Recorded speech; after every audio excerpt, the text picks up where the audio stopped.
질문 하나 드리겠습니다. 지금 이스라엘의 수도가 어디인 줄 아십니까? 생각보다 많은 분들이 잘 모르고 헷갈려 하시더라고요. 얼마 전까지만 하더라도 이스라엘의 수도는 텔아비브였습니다. 행정수도가 텔아비브였는데 최근 몇 해 전에 미국의 대통령이었던 트럼프 대통령이 그 텔아비브의 수도를 어디로 옮겼죠? 예루살렘으로 옮겼던 일이 한때 세계에서 큰 이슈가 되었던 적이 있습니다. 이것은 원래는 예루살렘이었는데 이게 행정수도가 몇 군데로 바뀌었다가 최근에 다시 복원되었던 그런 히스토리였죠. 이스라엘 역사 가운데에서 이 예루살렘을 최초로 수도로 삼았던 왕이 있습니다. 누굴까요? 우리가 잘 아는 이스라엘의 굉장히 유명한 다윗 왕이죠. 다윗 왕이 아브라함 때 약속받았던 그 언약의 땅을 그 다윗 왕 때에 유일하게 그 땅을 다 소유하게 됩니다. 그리고 이스라엘을 일통을 하고 이스라엘의 수도로 예루살렘을 삼는 거죠. 그리고 예루살렘에 하나님의 은혜가 있기를 구하면서 그 도시를 하나님께 올려드렸던 것입니다. 그래서 예루살렘, 이 말은 히브리어로 합성어예요. 따라해 보겠습니다. 이르 샬롬. 한 번 더요. 이르 샬롬. 합성어예요. 이르라는 말은 히브리어로 도시란 말입니다. 그 샬롬은 무엇이죠? 샬롬이 무엇이죠? 평화죠. 합성어하면 뭐가 됩니까? 무슨 도시? 평화의 도시. 예루살렘은 평화의 도시, 거룩한 도시, 하나님의 도시라는 것입니다. 그곳에 다윗성이 있고, 그곳에 예루살렘 성전이 있으며, 그곳에 하나님의 거룩한 시온산이 있으며, 그곳에 하나님의 여러 가지 사역들이 진행되었던 흔적들이 있는 그러한 도시가 예루살렘이었다는 것입니다. 그래서 오늘날에도 많은 순례자들이 이 예루살렘 방문하기를 주저하지 않고 지금도 발길이 끊어지지 않는 곳이 바로 이 예루살렘이라는 거죠.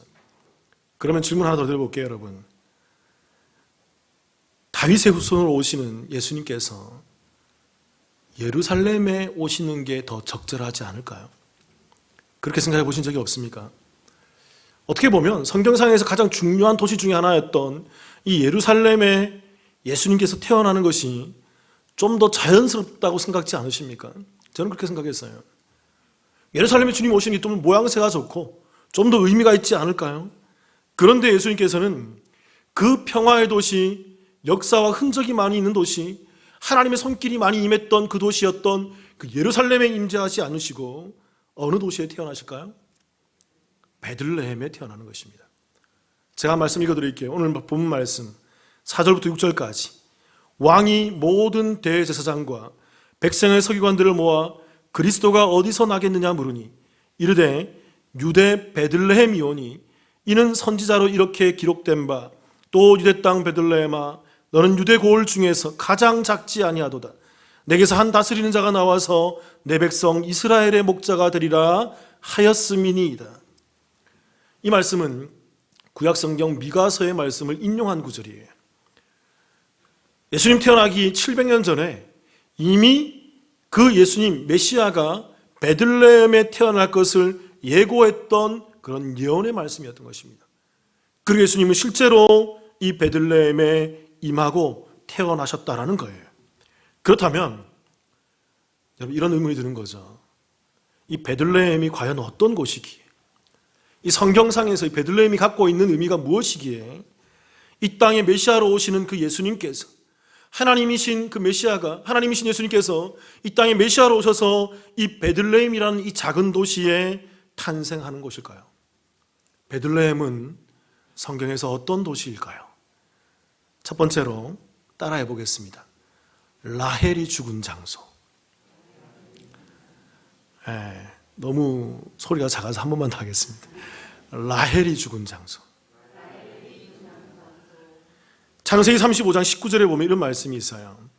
라헬이 죽음에 에브랏 곧 베들레헴 길에 장사되었고, 라헬이라는 여인이 죽게 되는데 그 여인이 죽었던 장소를 성경은 정확히 기록하고 있습니다. 베들레헴 길이라는 거예요. 베들레헴에서 이 라헬이 죽음을 맞았다는 것을 성경이 의도적으로 정확히 기록하고 있다는 것입니다. 여러분, 라헬이라는 여인에 대해서 알고 있습니까? 라헬이 어떤 여인이었을까요? 성경 가운데 라헬을 잘 드러내는 의미심장한 한 구절이 있습니다. 창세기 29장 17절 같이 읽어볼게요. 시작. 레아는 시력이 약하고 라헬은 곱고 아리따우니. 레아와 라헬이 누구의 부인이었죠? 둘 다 자매였지만 야곱의 부인이었습니다. 첫째 딸 레아는 시력이 좀 부족했던 것 같아요. 그런데 둘째 이 자매였던 라헬은 성경이 뭐로 기록합니까? 뭐하고 뭐했다? 곱고 아리따다라는 이 표현을 쓰고 있는 거예요. 이 표현은 히브리 원어로 보더라도요 굉장히 매력적이다, 용모가 출중했다라는 말이 반복되어 기록되어 있는 거예요. 무슨 말이냐면 일견 이 라헬을 외형적으로 보기에도 굉장히 아름다웠다는 것입니다. 눈으로 보기에도 누가 보더라도 참 아름다운 여인이라는 거예요. 우리 여기 있는 우리 권사님 지사님들처럼 아름답다는 것입니다. 왜 웃으십니까? 아름답다는 거예요. 그런데 거기 더 나아가서 실제로 그 여인이 생긴 모습도 굉장히 용모가 출중한 여인이었다는 거예요. 매력적인 여인이었다는 거예요. 알고 있나요, 여러분? 성경에 보면요, 이 곱다 또는 아리따다라는 이 말로 수식되어 있는 여인들이 여러 등장합니다. 그 중에서 창세기에 아브라함의 아내 사라가 상당히 이뻤다는 얘기를 많이 들어보셨잖아요. 그래서 가는 곳마다 사람들이 눈이 번쩍 뜨일 정도로. 그런데 여러분, 성경에는 아브라함의 아내 사라를 뭐라고 표현했냐면 아리따운 여인이었다고 표현합니다. 또 하나, 이삭의 아내 누구죠? 리브가도 성경은 뭐라고 표현하냐면 그 여인도 아름답다라고 표현하고 있어요. 그러니까 사라와 리브가 이 둘 다 아리따운 여인이었다는 것입니다. 더 나아가서 믿음이 출중했던 욥이라는 인물도 있습니다. 욥의 그 딸들도 성경이 뭐라고 기록하냐면 아리따운 딸들이었다라고 표현하고 있다는 거죠. 그런데 여러분, 성경 가운데 이 두 표현, 곱고 아리따다라는 이 두 표현을 동시에 쓰면서 그 여인들을 수식하고 있는 여인은 딱 두 명밖에 없어요. 다 뭐 아리따다, 곱다, 이뻤다 그렇게 표현을 하는 구절들은 많이 있지만, 그런 여인들은 많이 있지만 곱고 아리따우니라는 이 표현을 동시에 두 표현을 쓰면서 그 여인들의 모습을 설명해 주는 여인은 딱 두 사람밖에 없어요. 그 중에 한 사람이 누굽니까? 오늘 말씀에 등장하는 라헬이고, 또 한 명이 누굴까요? 1부 때는 못 맞추더라고요. 2부 때 맞추는 분께 제가 오늘 점심을 대접할까 합니다. 누굴까요? 에스더입니다. 에스더 2장 7절을 볼게요. 같이 한번 읽어보겠습니다. 시작.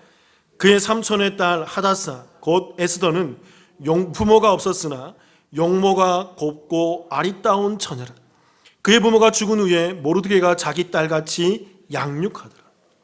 성경에서 라헬과 이 에스더에게만 유일하게 이 두 표현, 곱고 아리따운 처녀였다라고 기록을 하고 있다는 거죠. 여러분, 에스더가 누구입니까? 당시 강대국이었던 페르시아 전역에서 미인 선발 대회에서 1등한 여인이에요. 오늘날로 보면 월드 세계 대회에 나가서 월드세계에 나서 챔피언을 했던 그런 정말 역사상 정말 그 용모가 출중했던 그러한 여인이었다는 거죠. 그 여인이 바로 에스더였고, 그 여인을 향해서 곱고 아리따운 처녀라고 그렇게 성경은 표현하고 있다는 것입니다. 그리고 오늘 라헬에게도 동일한 표현을 쓰는 거죠. 곱고 아리따우니. 일견 우리가 이러한 것을 볼 때 라헬은 정말 멋진 여자였던 것 같아요.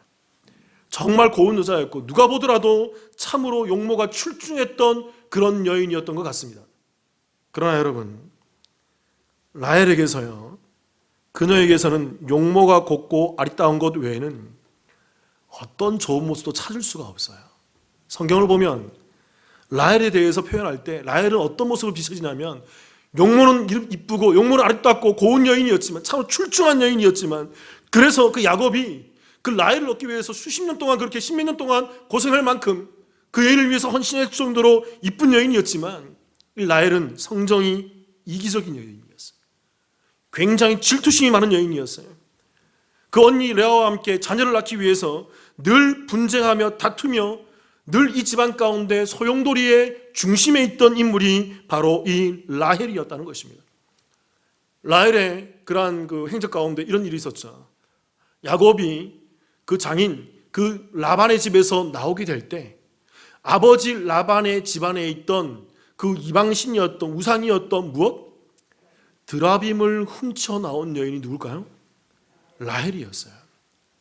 신학자들이 공이 이 라헬의 이 모습을 가지고 두 가지로 크게 봅니다. 이 사건을 가지고 두 가지로 크게 얘기한다고요. 첫 번째는 이 드라빔이라는 것은 우상신을 조각한 조형물이기 때문에 라헬이 우상을 섬기는 여인이었을 거로 추정합니다. 왜 그럴까요? 이제 아버지 집을 처음으로 떠나야 되는데, 남편 야곱을 따라서 이제 멀리 가나안 땅에 가야 되는데, 생소한 길을 나가야 되는데 너무 두려운 거죠. 그래서 그동안 자기가 의지하고 그동안 모시고 섬겨왔던 그 이방 신상, 그 우상이었던 드라빔을 가지고 나왔을 거라고 그렇게 추정한다는 것입니다. 충분히 그럴 수 있는 모습이에요. 두 번째 모습이 있어요. 다른 신학자는 이렇게 얘기합니다. 드라빔이라는 것은 가정의 우상신이기도 했지만 고대 사회에서 집안의 소유권을 주장할 수 있는 상징물 중에 하나였다는 것입니다. 그래서 이 라헬이 집을 떠나면서 다른 것은 다 안 챙기고 가더라도 드라빔만큼은 훔쳐서 챙겨 나왔다는 거죠. 왜요? 나중에 아버지가 죽었을 때 그 집안에서 소유권을 주장할 수 있는 드라빔을 내밀면서 아버지의 재산을 갈취하기 위한 그런 목적 가운데 이 드라빔을 가지고 나왔다는 것입니다. 크게 이 두 가지에서 벗어나지 않을 거예요. 근데 여러분, 이러든 간에 저러든 간에 이 라헬의 모습 가운데에서 뭘 찾아볼 수 없어요? 하나님에 대한 신앙을 찾아볼 수 없어요. 하나님을 안다는 여인이었어요. 이 여인도 그 야곱도처럼 하나님을 믿는 그런 여인이었다고요. 그런데 그의 삶 가운데는 하나님을 바라보는 신앙이, 유일한 하나님에 대한 소망과 그 신앙의 흔적을 절대로 찾아볼 수 없었던 인물이 바로 라헬이란 여인이었다는 것입니다. 이 여인은요, 그냥 이쁘기만 했어요. 그냥 보기에만 좋았다고요. 그러나 성정이나 신앙에 있어서는 전혀 어떤 모습도 좋을 것이 없는 그런 모습의 여인이었다는 것입니다. 이 라헬에 대한 모습 가운데 참으로 의미 있는 모습이 한 가지가 더 있습니다. 창세기 35장 18절에 이런 말씀이 있어요. 제가 읽어볼게요. 그가 죽게 되어 그의 혼이 떠나려 할 때에 아들의 이름을 베논이라 불렀으나 그의 아버지는 그를 베냐민이라 불렀더라. 라헬의 고백입니다. 라헬이 이제 죽게 되었을 때, 이제 이 베들레헴에서 죽게 되었을 때 그 언니 레아와 자식을 낳는 경쟁 가운데에서 이제 아들을 낳으면서 죽어가면서 이 아들을 낳으면서 한 고백이 있어요. 그게 뭐죠? 아들의 이름을 짓는 것입니다. 라헬이 뭐라고 고백했습니까? 베냐민이 아니에요. 원래 베냐민의 이름은 원래는 베냐민이 아니었어요. 그 라헬이 뭐라 지었어요? 베노니라고 불렀다고요. 그런데 야곱이 이 베논이라는 이름을 들어보니까 별로 좋지 않거든요. 이름이, 뜻이. 그래서 베냐민, 오른손의 아들이라는 말로 그 이름을 개명을 시켜줬던 것입니다. 원래 베냐민의 원래 이름은요, 베논이었어요. 여기 베논이라는 말은 히브리어로, 이것도 합성어예요.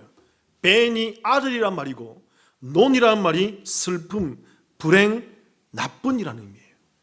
그러니까 베논이라는 말은 좀 우리가 이겨서 표현하면, 지역하면 슬픔의 아들, 불행의 아들, 나쁜 아들이라는 것입니다. 이것을 이 의미에 맞게 정확히 우리가 의역을 하고 해석을 해보면 이 라헬이 지금 아들을 낳으면서 죽어가면서 그 산고 가운데 고통받으며 죽어가면서 뭐라고 얘기하냐면요, 정확히 얘기하는 거예요. 이 나쁜 놈아. 이 고백인 거예요. 왜 그럴까요? 자신을 죽음에 이르게 하는 아들이거든요. 자신을 죽게 만드는 그 아들에게 화를 내고 있는 거예요. 성경 가운데 보면 라헬은 늘 이런 모습이었어요. 질투와 시기와 분쟁과 여러 가지 음모와 모략 가운데에서 자기의 욕심을 채우기 위한, 자기만 보고 서 있었던 그런 여인이었다고요. 그래서 이 모습은 라헬의 성정과 매우 어울리는 그의 마지막, 그녀의 마지막 죽음의 모습이에요. 우린 이러한 모습 가운데에서 야곱의 그 두 아내가 자녀를 낳는 이러한 모습 가운데에서 우리는 한 가지 중요한 사실을 발견할 수 있습니다. 그게 바로 뭐냐면요, 이스라엘의 12지파의 근간이 되는 야곱의 12아들들이 모두 그 어머니인 레아와 라헬의 자녀 낳기 경쟁 속에서 태어나더라는 것입니다. 축복 가운데 태어난 게 아니에요. 이스라엘의 12지파의 수장이었던 야곱의 12아들들은 참으로 복받고 축복받는 가운데 태어난 게 아니에요. 경쟁 가운데에서, 시기 가운데에서, 질투 가운데에서, 모함 가운데에서 태어나는 그 12아들들의 모습이라는 것입니다. 이스라엘의 뿌리가 되는 12지파의 근원되는 인물들이 죄악 가운데에서, 시기와 질투와 분쟁과 음모 가운데에서 이 땅 가운데 태어나더라는 것입니다. 쉽게 말하면 여러분, 이스라엘은요, 그 뿌리가 죄악에 있다는 거예요. 그리고 그 마지막 아들을 낳고 12지파의 완성을 한 인물이 바로 라헬인데, 그래서 라헬을 대표적으로 이스라엘의 어머니라 부른다고요. 이 라헬이 그 12지파의 마지막에 했던 베냐민을 낳았던 그 여인이었는데, 이 이스라엘의 어머니가 베들레헴 가운데에서 분노 가운데 죽는 거예요. 화 가운데 죽는 거예요. 그 죄악 가운데 죽음을 맞이하게 되더라는 것입니다. 그렇기 때문에 여러분, 성경에서 베들레헴은요, 이런 의미가 있어요. 단순히 라헬이 죽는 장소로 볼 수 있겠지만 조금 더 깊은 의미를 살펴보면 이스라엘의 죄악상을 대변해주는 인물인 그 이스라엘의 어머니 라헬이 죄악 가운데에서 일가를 터뜨리며 죽어가는 죽음의 장소인 거예요. 이게 베들레헴의 첫 번째 모습인 것입니다. 그리고 이 죄악 속에서 자식 낳기를 경쟁하고 죄악 속에서 죽어갔던 이 라헬이 죽은 이 장소, 이 베들레헴에, 구약의 그 죽음에, 그 죄악의 죽음에 임했던 그 베들레헴에 이스라엘을 구원할 누가? 예수 그리스도가 베들레헴에 태어나는 것입니다. 여러분, 이것은 오버랩이에요. 구약의 그 죽음의 장소에 신약의 예수님이 덮여지는 것입니다. 구약의 죽음의 그 땅 위에, 그 죽음의 백성 위에 신약의 예수님의 생명이 이 가운데 덮여지는 것입니다. 그렇게 베들레헴은요, 죄와 죽음의 장소이지만 예수 그리스도의 오심으로 말미암아 그 땅은 구원과 생명으로 덮여지는 소망의 땅이 된다는 거죠. 베들레헴이 어떤 곳일까요? 두 번째는 룻기의 배경이 되는 장소입니다. 베들레헴은 룻기의 근간이라고 할 수 있는 장소죠. 제가 이 부분의 말씀에 대해서는 2년 전 성탄절 때, 성탄주일 때 제가 충분히 이 부분에 대해서 강의를 해드린 적이 있어요. 그때 강의를 유튜브에 찾아서 들으시면 좋을 것 같고요. 그러나 오늘 한 가지 좀 다른 면을 좀 살펴보려고 합니다. 룻기 1장 1절 같이 한번 읽어볼까요? 시작. 사사들이 치료하던 때에 그 땅에 흉년이 드니라. 유다 베들레헴에 한 사람이 그의 아내와 두 아들을 데리고 모압 지방에 가서 거류하였는데, 그러니까 이 룻기의 배경이 어디입니까? 베들레헴이었다. 베들레헴은 합성어예요. 저는 설명드렸지만 이것은 베이트, 집이라는 단어와 레헴, 빵, 떡이라는 단어가 합성화가 된 거예요. 그래서 이 베들레헴의 정확한 의미는 뭐냐면 빵집, 떡집이라는 거예요. 근데 재미있게도 여러분 1절 다시 띄워보세요. 이 베들레헴에 사사들이 치료한 때 그 베들레헴에 뭐가 드니라? 흉년이 들었다라는 것입니다. 여러분, 이 의미를 잘 보셔야 돼요. 떡집에 뭐가 떨어진 거예요? 떡이 떨어진 거예요. 빵집에 빵이 떨어진 거예요. 베들레헴, 이 베들레헴에는 레헴, 그 빵이, 떡이 충만해야 되는데 이 베들레헴에는 이 빵이 없더라는 것입니다. 떡이 없더라는 것입니다. 왜 그럴까요? 1절의 서두에 나와 있어요. 그때는 사사들이 치리하던 때였다는 것입니다. 여러분, 사사기의 의미를 아세요? 사사기는 사사들이 치리하던 때인데 어떤 것으로 대변할 수 있냐면 각기 소견이 옳은 대로 살아가던 시대였습니다. 하나님의 말씀이 없던 시대예요. 하나님 안다는 백성들이 가나안 땅에 살고 있었다고요. 하나님을 예배한다고, 제사 드린다고 하나님께 나와서 살고 있었던 그런 시대였습니다. 그러나 그들은 하나님 말씀을 뒤로 한 채 각기 소견에 옳은 대로, 자기가 보기에 유익한 대로, 자기 생각대로 이 땅을 마음껏 살아가는 불신앙의 시대였다는 것입니다. 그러한 시대가 되니까 그 베들레헴에 떡이 떨어지는 거예요. 그 떡집에 떡이 떨어지는 거예요. 그 빵집에 빵이 찾아오지 않는 것입니다. 그러면서 오늘 이 룻기가 우리 가운데 보여주는 그 의미가 뭘까요? 떡집의 떡은, 떡집에 채워져 한 진짜 떡이 누구다? 예수라는 걸 우리 가운데 보여주기 위해서 룻기의 배경이 베들레헴으로 잡혀 있는 것입니다. 우리가 잘 알지만 자, 이 이야기를 좀 설명드릴게요. 베들레헴에 살던 나옴이라는 여인이 이 떡집에, 이 베들레헴 이 떡집에 떡이 떨어지니까 떡을 찾아서 모압 땅, 이방인 땅으로 나아가게 됩니다. 남편과 두 아들 데리고 거기 가면 떡이 있겠지, 거기 가면 잘 살겠지, 거기 가면 내 문제가 풀리겠지, 그렇게 하면 내가 괜찮아지겠지, 다 해봤는데 안 되니 거기 가면 내가 뭔가 먹고 살고 있겠지. 그런데 거기서 잘 살 줄 알았는데 거기 가보니까 어떻게 되는 거예요? 남편도 죽고 두 아들이 다 죽는 거예요. 그 떡을 찾아서 갔는데 그곳에 떡이 없더라는 것입니다. 떡집에 떡이 떨어져서 떡을 찾아갔는데 그 떡을 찾아간 그 이방 땅이 참으로 인생의 흉악한 그런 삶의 흉년을 경험하게 만드는 그런 곳이 되더라는 것입니다. 그래서 이 여인이 더는 그곳에서 버티지 못하고 다시 그의 자부인 며느리였던 룻 하나를 데리고 베들레헴 그 떡집으로 돌아오는 거예요. 그리고 그 여인이 이렇게 고백합니다. 룻기 1장 19, 20절 제가 읽어볼게요. 이에 그 두 사람이 베들레헴까지 갔더라. 베들레헴에 이를 때에 온 성읍이 그들로 말미암아 떠들며 이르기를 이가 나오미냐 하는지라. 20절 같이 읽을게요. 시작. 나오미가 그들에게 이르되 나를 나오미라 부르지 말고 나를 마라라 부르라. 이는 전능자가 나를 심히 괴롭게 하셨습니다. 룻기가 주는 교훈이 여기 들어있어요. 이 나오미라는 이름은요, 히브리어로 나오미라는 말은 기쁨이란 말입니다. 즐거움이란 말이에요.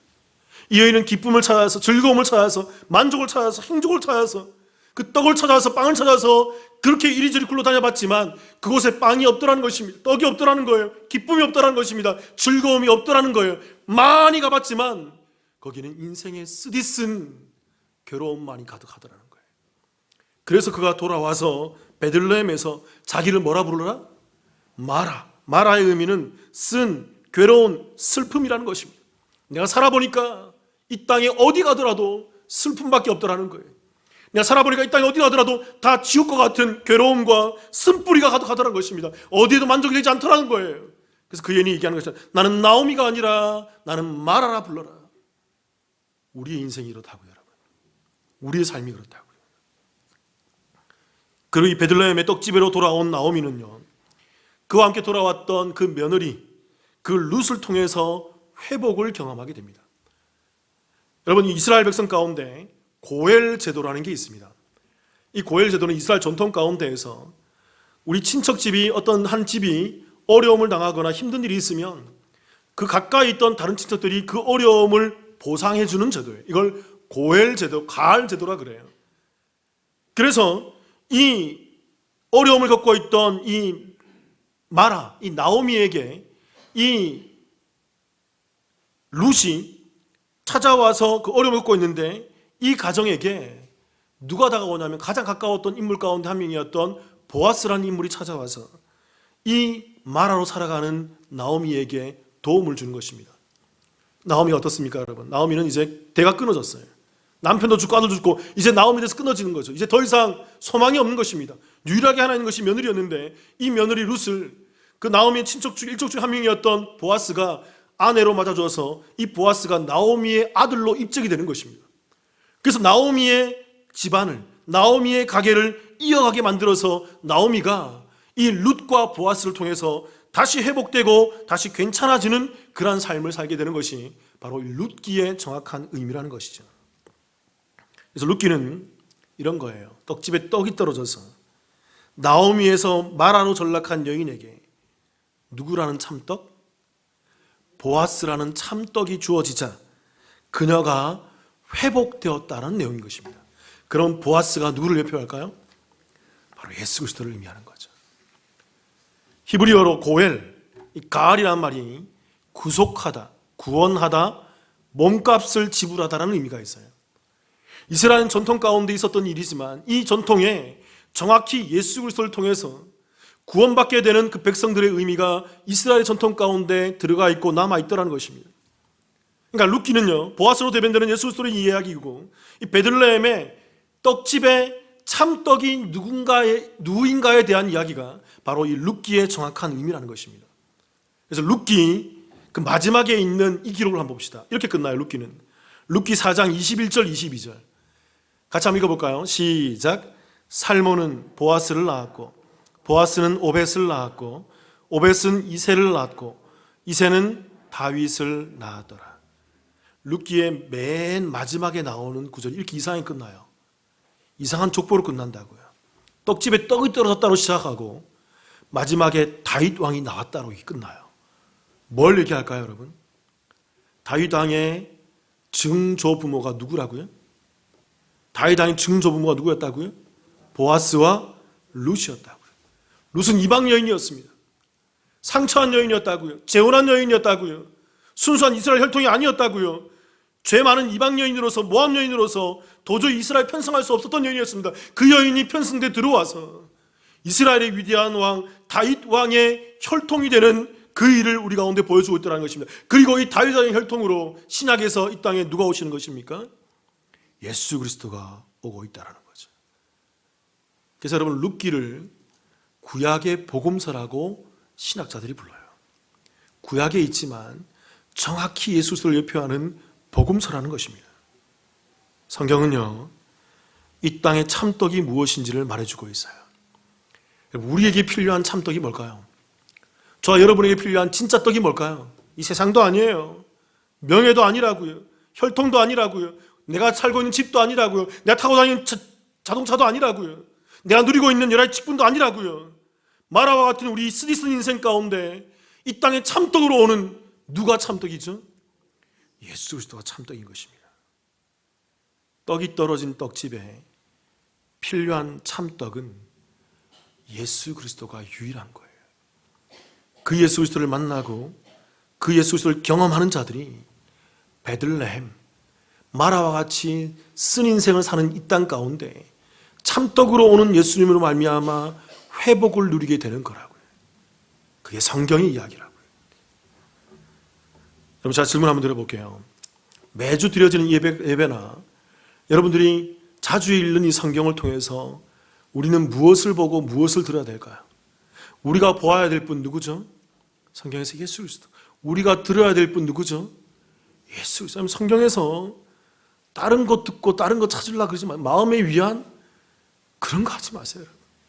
마음의 위로, 그냥 우리의 습성에 우리 마음의 평안, 마음 치유 쌤이 그런 거 없습니다, 여러분. 이 땅의 유일한 위로가 누구죠? 이 땅의 유일한 격려가 누굽니까? 이 땅에 우리를 살리고 회복시키는 그 유일한 소망이 누구입니까? 예수가 우리의 모든 것이에요. 그 예수를 듣고 예수로 말미암아 회복되고 예수로 말미암아 치유되고 예수로 말미암아 우리 마음이 세워지는 것입니다. 그들이 성도인 거예요. 계시록 2장 7절을 제가 읽어볼게요. 이런 말씀이 있죠. 귀 있는 자는 성령이 교회들에게 하시는 말씀을 들을지어다. 이기는 그에게는 내가 하나님의 낙원에 있는 생명나무의 열매를 주어 먹게 하리라. 귀 있는 자는 은유법이에요, 여러분. 귀 없는 사람이 어디 있습니까? 그런데 귀 있는 자, 어떤 귀입니까? 성령이 교회들에게 하시는 말씀을 들을 귀 있는 자들이에요. 교회에 있지만 성령의 음성을 듣지 못하는 사람들이 있다는 것입니다. 교회에 나와서 귀가 열려 있지만 예수 그리스도의 음성을 듣지 못하는 성도들이 있다는 거예요. 그들에게 오늘 성경이 얘기합니다. 떡집의 참떡은 예수 그리스도라고. 너희들 귓가에 들려올 것은 예수 그리스도라고. 너희 심령 가운데 채워져야 할 것은 예수 그리스도라고. 너가 힘이 드니 예수로 채워야 될 거야. 너가 슬프니 예수로 채워야 될 거야. 너가 시련 가운데 있니 예수로 회복되어야 할 거야. 너가 질병 가운데 있어. 그 질병도 여러분 예수로 채워져야 되는 거예요. 여러분, 예수가 저와 여러분의 전부가 맞습니까? 질문 드려볼게요, 여러분. 예수가 우리의 유일한 소망이 맞나요? 예수가 나의 전부가 맞나요? 여기에 여러분 단언코 아멘으로 나올 수 있어야 돼요. 그들이 성도예요. 요한복음 6장 47절 51절 같이 한번 읽어볼까요? 같이 읽겠습니다. 시작. 진실로 진실로 너희에게 이르노니 믿는 자는 영생을 가졌나니 내가 곧 생명의 떡이니라. 너희 조상들은 광야에서 만나를 먹었어도 죽었거니와 이는 하늘에서 내려오는 떡이니 사람으로 하여금 먹고 죽지 아니하게 하는 것이니라. 나는 하늘에서 내려온 살아있는 떡이니 사람이 이 떡을 먹으면 영생하리라. 내가 줄 떡은 곧 세상의 생명을 위한 내 살이니라 하시니라. 내가 곧 생명의 떡이다. 난 하늘에서 내려온 살아있는 떡이다. 사람이 이 떡을 먹으면 영생하리라. 사랑하는 성도 여러분, 저와 여러분이 매 예배 가운데에서 예수 그리스도를 듣고 예수 그리스도를 먹고 마시는 그 생명의 떡을 먹고 채움을 잇는 참된 베들레헴이기를 주님의 이름으로 축원합니다. 성경에서 베들레헴은요, 죽음의 장소예요. 이 땅의 죄인들을 대표하는 자들이 죽어갔던 장소예요. 그리고 이 베들레헴은 세상의 떡이 사라지는 비어있는 곳 마라와 같은 장소였다고요. 그 죽음의 장소, 그 마라와 같이 그 쓴뿌리를 살고 있는 그 이 땅의 베들레헴에 참떡으로 오시는 예수님이 그 베들레헴 위에 입혀지는 것입니다. 그들이 그 예수 그리스도를 만났을 때 그들은 진짜 떡인 그 예수 그리스도로 말미암아 진짜 그 떡집이 채워지고 그 빵집이 태워져서 그것이 충만함을 입어서 예수 그리스도로 말미암아 온전함을 살아가는 것이 베들레헴의 참된 기쁨이라는 거예요. 우리 남부침례교회가 저와 여러분이 이 떡으로 체험을 잊고 이 떡으로 매주 매시간 하나님을 경험하며 영광의 그 나라를 그려가시는 신실한 살아있는 성도이기를 주님의 이름으로 축원합니다. 같이 한번 기도하시겠습니다.